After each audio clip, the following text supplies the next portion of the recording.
ஒரு வயசான தாத்தா பாட்டி 60 வருஷத்துக்கு முன்னாடி அவங்களுக்கு கல்யாணம் ஆச்சு. ஒன்றாவே வாழ்ந்தாங்க, ஒன்றாவே இறந்து போனாங்க. இப்போ அவங்க 2 பேரும் சொர்க்கத்துக்கு போய் சேர்ந்தாங்க. அங்கே எல்லா வசதியும் இருந்தது. ஒரு பெரிய பங்களாவே இவங்களுக்கு ஒதுக்கி கொடுத்தாங்களாம். இதுக்கு எவ்வளவு வாடகைன்னு கேட்டார் தாத்தா. வாடகையெல்லாம் கிடையாது, இலவசம் அப்படின்னார் அங்கே இருந்தவர். அந்த வீட்டுக்கு பின்னாடி ஒரு பெரிய புல்வெளி இருந்தது. இதில் விளையாட ஏதாவது கட்டணம் உண்டான்னு கேட்டிருக்கார் தாத்தா.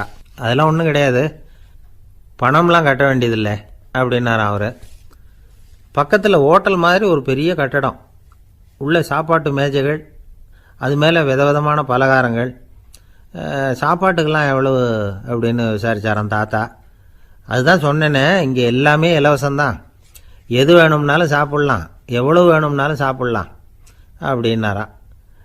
நீங்கள் சொல்கிறீங்க அப்படி, ஆனால் நான் சர்க்கரை சேர்த்துக்கக்கூடாது, உப்பு சேர்த்துக்கக்கூடாது, பாட்டி கையால் எப்பவும் பத்திய சாப்பாடு தான் அப்படின்னாராம் தாத்தா.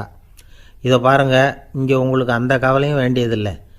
இங்கே நீங்கள் ஸ்வீட்டு சாப்பிட்லாம், காரம் சாப்பிட்லாம், உங்களுக்கு எந்த நோயும் வராது அப்படின்னாராம் அங்கே சொர்க்கத்தில் இருந்தவர்.